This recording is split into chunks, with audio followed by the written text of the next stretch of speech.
Hello everyone, hello dear ATPians, welcome to ATP star Kota. कैसे हैं आप सब? होपिंग दैट आप सब बहुत बहुत अच्छे हो गए।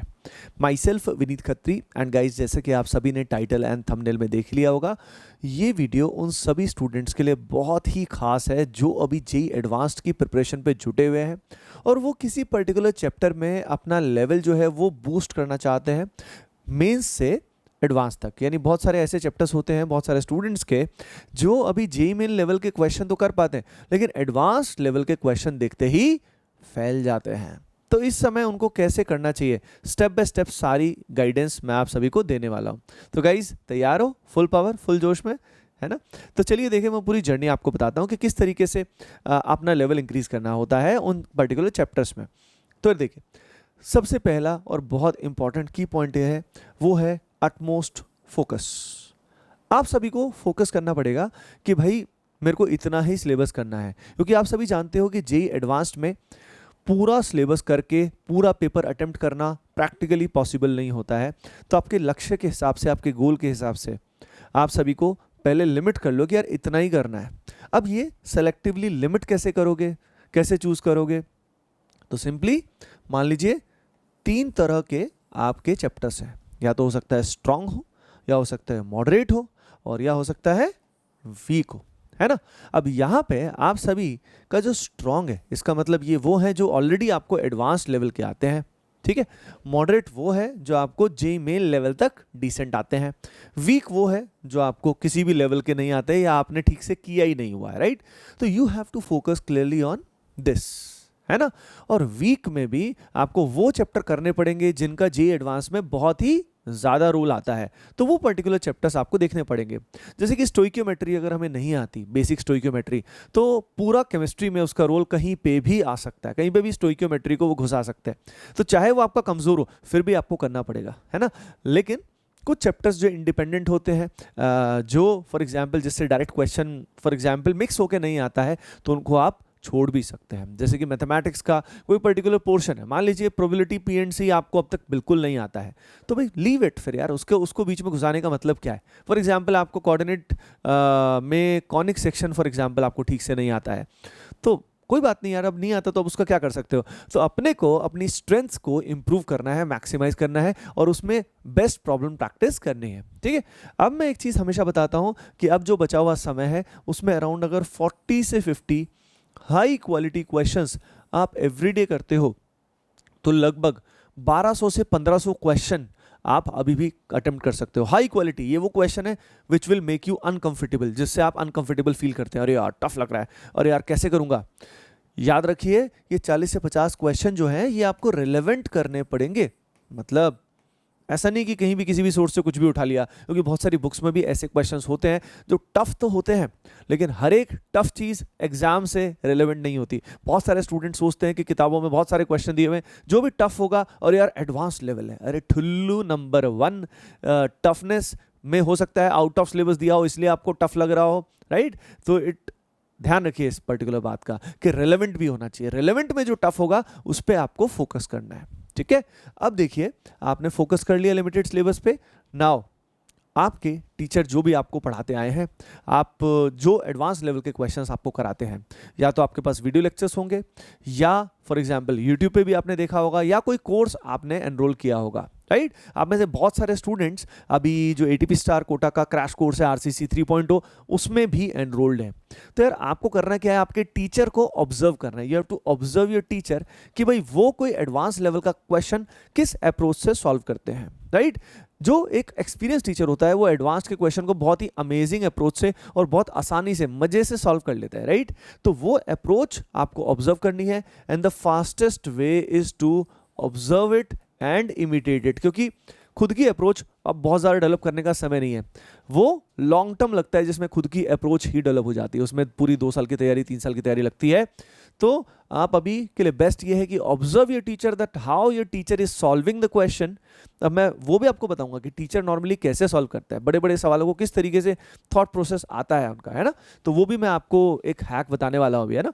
तो आपको बेसिकली ऑब्जर्व करना है टीचर्स को ड्यूरिंग द कोर्स और the lecture that how they are able to solve the advance level question. अब उसके बाद अब पता क्या होता है कि ऑब्जर्व तो कर लोगे, लेकिन क्या है, अगर हमें कंसेप्चुअल डेप्थ नहीं है तो काम नहीं चलेगा। यानी आपके जो स्ट्रॉन्ग एंड मॉडरेट जो चैप्टर्स हैं उनके अंदर आपको CID यानी you have to understand concepts in depth. Concepts को डेप्थ में पढ़ने के लिए या तो टीचर्स की हेल्प लीजिए, या बहुत ही अच्छी चीज़ है वो है रेफरेंस बुक्स। कुछ अच्छी रेफरेंस बुक्स जो है उनमें सेलेक्टिव टॉपिक्स, क्योंकि टाइम हमारे पास इतना ही है, उसमें सेलेक्टिव टॉपिक्स पढ़ सकते हैं। जैसे ऑर्गेनिक केमिस्ट्री का मैं एग्जांपल देता हूँ। मान लीजिए ऑर्गेनिक केमिस्ट्री में आपको मैकेनिज्म्स में दिक्कत आती है, मैकेनिज्म्स उतने अच्छे नहीं हैं, तो यार मैकेनिज्म्स ही अच्छे नहीं होंगे तो बात नहीं बनेगी, और सारे मैकेनिज्म करने भी नहीं होते, लेकिन फंडामेंटल मैकेनिज्म की अंडरस्टैंडिंग होनी चाहिए। तो आप मेरे लेक्चर्स यूट्यूब पे भी देख सकते हैं, राइट, और तो यूट्यूब पे भी देख सकते हैं। उसके अलावा लेकिन बुक्स से आप selectively substitution, elimination, Markovnikov addition, जो फंडामेंटल मैकेनिज्म्स हैं उनको रीड कर सकते हैं। तो ये रीडिंग जो होती है ना, ये हमारा कॉन्फिडेंस बहुत बूस्ट करती है, क्योंकि जब तक हमें बिल्कुल डेप्थ में कॉन्फिडेंस नहीं होगा, याद रखना एडवांस में क्वेश्चन नहीं होने वाला। तो कंसेप्चुअल, एक तो आपको अपनी डेप्थ इंप्रूव करनी है स्ट्रॉन्ग एंड मॉडरेट चैप्टर्स में, जहाँ पे भी वीकनेस लगे वहाँ पे। एक और चीज़ मैं बताना चाहता हूँ, एडवांस्ड में जैसे मैंने एक पिछला एक डिटेल स्ट्रेटेजी वीडियो बनाया था, उसमें बताया था कि भाई जो CID होते हैं, कंसेप्ट्स इन डेप्थ होते हैं, एडवांस्ड में कुछ कुछ पूछे जाते हैं, सारे कंसेप्ट्स बहुत डीप में नहीं पूछे जाते। तो you have to focus on those CIDs specifically जो एडवांस में पूछे जाते हैं, राइट।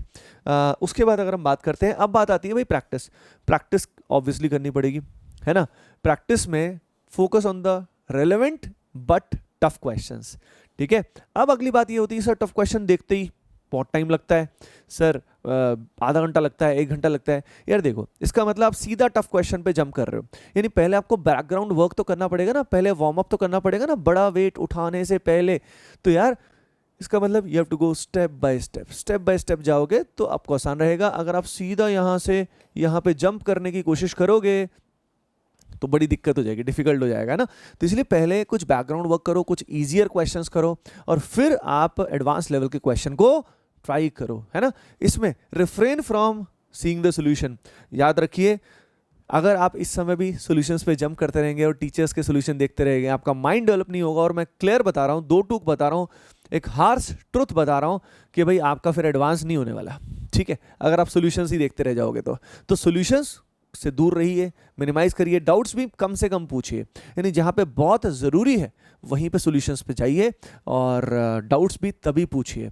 इससे बेनिफिट क्या होगा, जब आप खुद पे डिपेंडेंट होंगे, जब आप आत्मनिर्भर होंगे, तो आपका ब्रेन जो है वो डेवलप होगा, और आपका जब ब्रेन डेवलप होगा तभी तो एग्जामिनेशन हॉल में आप बेस्ट कर पाओगे, समझ रहे हो ना। तो ये प्रैक्टिस करना, और फिर इसको टाइम बाउंड करना। प्रैक्टिस तो कर ली, लेकिन अब इसको टाइम बाउंड कैसे करोगे। तो टाइम बाउंड प्रैक्टिस के लिए आप अपनी ATP स्टार ऐप का प्रैक्टिस सेक्शन यूज कर सकते हो, वेबसाइट से भी प्रैक्टिस कर सकते हो, वहाँ पे एडवांस लेवल के बहुत अमेजिंग क्वेश्चन डाले हुए। और ये प्रैक्टिस जो है, ये feature completely free of cost है सभी स्टूडेंट्स के लिए, है ना। तो प्रैक्टिस आप वहाँ से कर सकते हो। इवन ATP स्टार ऐप में आप पास्ट ईयर के एडवांस्ड के पेपर एज अ टेस्ट भी दे सकते हो। You can give past year advanced paper as a test as well, है ना। तो गेम आता है सारा का सारा प्रैक्टिस का, एंड उसमें मैं आपको बताऊंगा कि बड़े सवाल को सॉल्व कैसे करते हैं। तो बड़ा सवाल क्या होता है, नॉर्मली छोटे छोटे बहुत सारे सवालों का पार्ट होता है, छोटे छोटे बहुत सारे सवालों का पार्ट होता है, ठीक है। जैसे कि मैं एग्जांपल आपको देना चाहूँगा, जैसे कि मान लीजिए एडवांस में जब क्वेश्चन आता है तो छोटी छोटी बहुत सारी रिएक्शन पूछ लेता है। जैसे कि यहाँ पे आपके सामने एनिलीन दे दिया, एनिलीन में पहले ब्रोमीन वाटर दे दिया, ब्रोमीन वाटर के बाद यहाँ पे डाइजोनियम सॉल्ट बनाने के लिए डाइएजोटाइजेशन दे दिया, फिर सैंडवेयर रिएक्शन के लिए CuCN दे दिया, फिर साइनाइड का हाइड्रोलिसिस कर दिया, हाइड्रोलिसिस करने के बाद सोडा लाइम दे दिया जिससे CO2 निकल गया, और फिर उसका AgNO3 के साथ रिएक्शन करा दिया। पूछ लिया कि PPT बनेगा कि नहीं बनेगा, राइट। कमेंट सेक्शन में बताना कि बनेगा कि नहीं बनेगा। तो इस तरीके से जो क्वेश्चंस हैं वो पूछे जाते हैं, जिसमें बहुत सारे छोटे छोटे कंसेप्ट मिक्स होते हैं। यानी असल में आपका स्टेमिना चेक करते हैं, आपको चेक करते हैं कि यार कितना डीप में स्टूडेंट सोच पाता है कि नहीं सोच पाता, है ना। मैं बता रहा हूँ, एडवांस्ड में आप कम परसेंटेज सिलेबस करके भी अच्छा कर सकते हैं। ये बहुत ही गोल्डन अपॉर्चुनिटी है आप सभी के लिए, है ना। बहुत सारे स्टूडेंट्स हैं ऐसे, मैं जानता हूँ, तो जेईई मेन में उतना अच्छा नहीं कर पाते, एडवांस में अच्छा कर पाते हैं। There are students like that, क्योंकि वो 60 to 70% सिलेबस को बहुत अच्छे से करते हैं, और उसको जब एडवांस में अटेम्प्ट करते हैं तो एक अच्छा स्कोर कर जाते हैं, right. So ATP star Kota team is with you always. Comment section में ज़रूर बताइएगा कि भाई कैसा लगा आपको ये वीडियो, एंड आप में वो स्टूडेंट्स जो इस समय लास्ट टाइम में अपना स्कोर को बूस्ट करना चाहते हैं, उन सभी के लिए आप सभी जानते हो RCC 3.0 क्रैश कोर्स स्टार्ट हो चुका है। लिंक डिस्क्रिप्शन में दिया हुआ है, आज ही इसमें एनरोल कर सकते हैं आप। Bye bye, take care and love you all.